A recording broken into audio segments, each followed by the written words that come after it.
What's going on, guys? Sacktown Pete back at it again. Happy Saturday to everybody. I hope everyone's having a great weekend. You know, watching this first round NBA playoffs, it's got me thinking, knowing how frustrating it was seeing the Sacramento Kings miss the playoffs this season and looking at the other teams in the Pacific Division struggling and some teams that are on the verge of getting swept. The Sacramento Kings are not in a terrible position just because they did not make the playoffs. And let me explain. Yes, you get bodied by the Pelicans again for the sixth straight time, so on, so on. Yes, I get it. I get it. Pelicans own us. I get it. The Kings missed the playoffs by one game. I understand. I fully get it. But looking at the Lakers, looking at the Phoenix Suns, looking at their star-studded teams, and looking at they are on the verge of getting swept, looking at the Clippers and how they played in Game 3 with their star players, and they are down 2-1 in the series. And the Golden State Warriors, looming big-time decisions on their core players and what they're going to do with what their future holds. The Sacramento Kings are well-equipped to dominate the Pacific Division for the foreseeable future. Let me explain. Those teams, Clippers, Warriors, Lakers, and the Suns, are pretty much maxed out. All of them have old aging stars that could be on the brinks of a decline pretty soon. I mean, look at the Lakers against the Nuggets right now, guys. LeBron James and Anthony Davis. Both are older. LeBron James in particular, he's going to be 39, 40 years old this year. Is that team going to be due for some changes, knowing their payroll and knowing they're on the verge of another sweep? Because let's face it, they're not going to beat the Denver Nuggets 4 straight games in a row. And the Suns in particular, oh my God. That Kevin Durant trade is looking really, really good right now. Or should I say gloomy in Phoenix. Because they're tied down to this current roster that they have constructed. They don't have any assets or picks they can move. The Suns' future is mortgaged by trading for Kevin Durant and Bradley Beal. And obviously, it has not worked out in Phoenix. As you guys can see, they are down 3-0 against the Timberwolves, a very good Timberwolves team. The Clippers, too. I do think that they will re-sign Paul George just because they have a new building that they're moving into next season. And I don't think they want Paul George to stick around for that. And Paul George is a hometown kid. Yes, he went to Fresno State, but he is from Los Angeles. That's his hometown. So I think that there's not even a question that Paul George will re-sign with the Clippers, I think. I mean, bringing a dramatic change, who knows? But I don't see Paul George leaving. And Kawhi Leonard's health, the knees, is this going to be an issue moving forward? Can his knees hold up?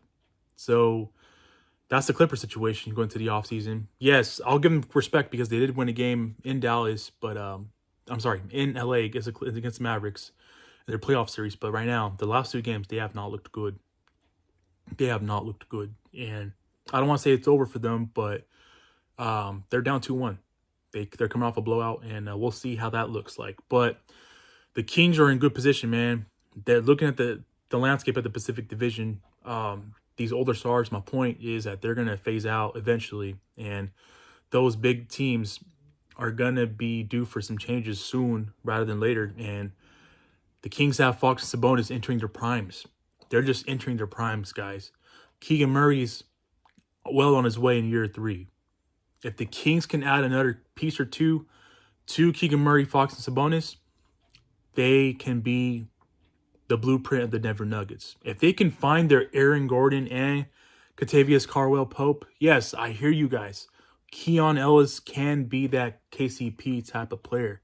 But if the Kings can find their Aaron Gordon next to Fox, Sabonis, and Murray, boy, the Sacramento Kings are definitely in the mix of contending pretty soon.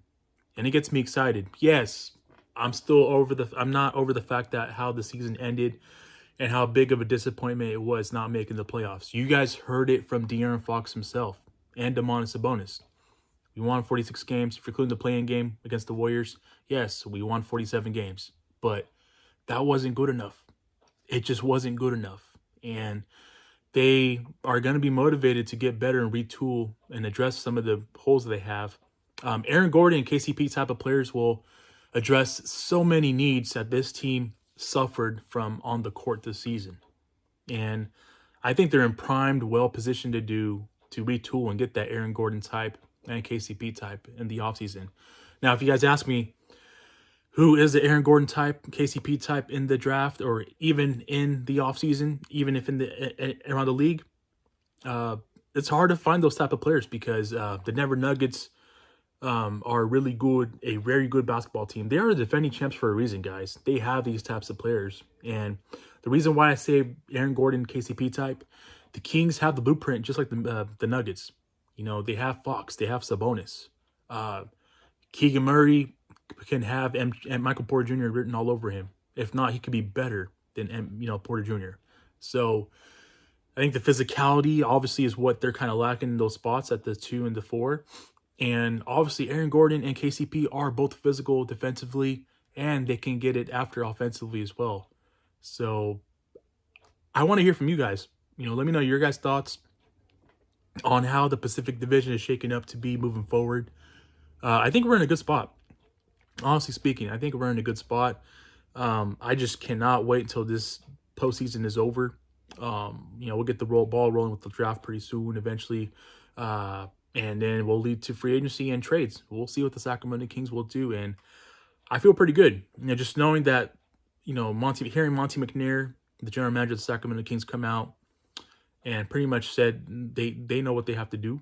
And, he pretty much came out and said that, it's a win-now situation. So if your GM is coming out and saying that, I expect your GM to go for the swing for the fences or a win-now trade.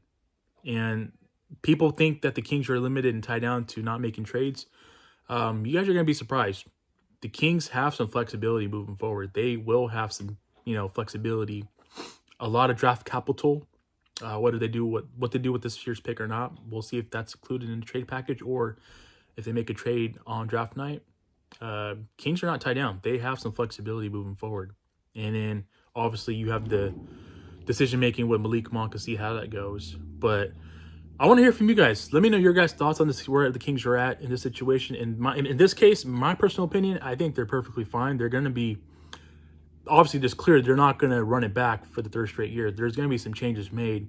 But the landscape of the Pacific Division and where they are at, I feel pretty damn good about them being in the upper echelon of the Western Conference with OKC, with Minnesota, with Denver. I feel really good about the Sacramento Kings' future moving forward. So with that being said, I want to hear from you guys. Let me know your guys' thoughts on the Sacramento Kings.